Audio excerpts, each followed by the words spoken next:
मित्रांनो, मराठा आरक्षणासाठी संजीवनी ठरलेला हैदराबाद गॅझेट काय आहे, आज आपण ते समजून घेणार आहोत।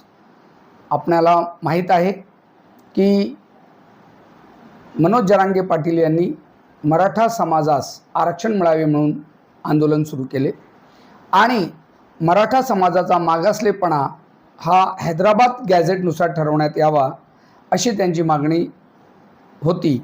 आणि 2 दिवसाआधी मुंबईत झालेल्या आंदोलनाच्या वेळेस महाराष्ट्र शासनाने तो गॅझेट आम्ही लागू करू असा GR काढला। आता आपण आज हैदराबाद गॅझेट आहे तरी काय ते समजून घेण्याचा प्रयत्न करणार आहोत।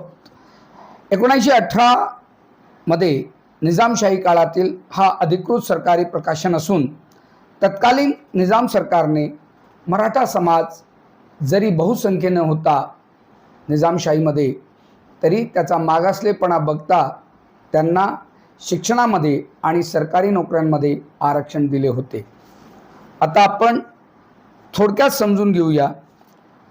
मराठवाडा आज आपण ज्याला म्हणतो तो कधी काळी निजामशाहीच्या राजवटीत होता आणि आत्ताचे सांप्रदायिक लोक निजाम हे जुलमी होते, ते कटकारस्थान करायचे अशा प्रकारचा अपप्रचार करत होते। पण हैदराबाद गॅझेट हा एक पुरावा आहे।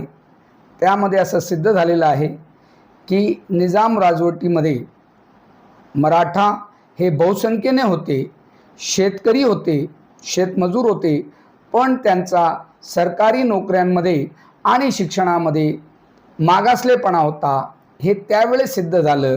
आणि 1918 मध्ये निजाम सरकारने एक गॅझेट काढला। मीर उस्मान अली खान यांनी एक गॅझेट काढला आणि मराठा बांधवांना आरक्षण दिले। या ठिकाणी एक गोष्ट समजण्यासारखी आहे की निजाम सरकारमध्ये सुद्धा जरी मराठा समाज हिंदू होता तरी त्यांना आरक्षण दिलं गेलं। मला हे यासाठी सांगावं लागतं की आज मुस्लिम समाजाचा मागासलेपणा सिद्ध असून सुद्धा सांप्रदायिक सरकार फक्त त्यांना धर्म इस्लाम आहे म्हणून हे इस्लामच्या नावावर आरक्षण मागतायत असा बाऊ करतात। आणि सच्चर समिती असेल आणि त्यानंतरच्या महमूदुर रहमान कमिटी असेल, यांनी सांगून सुद्धा आजचे सरकार आरक्षण देऊ इच्छित नाही।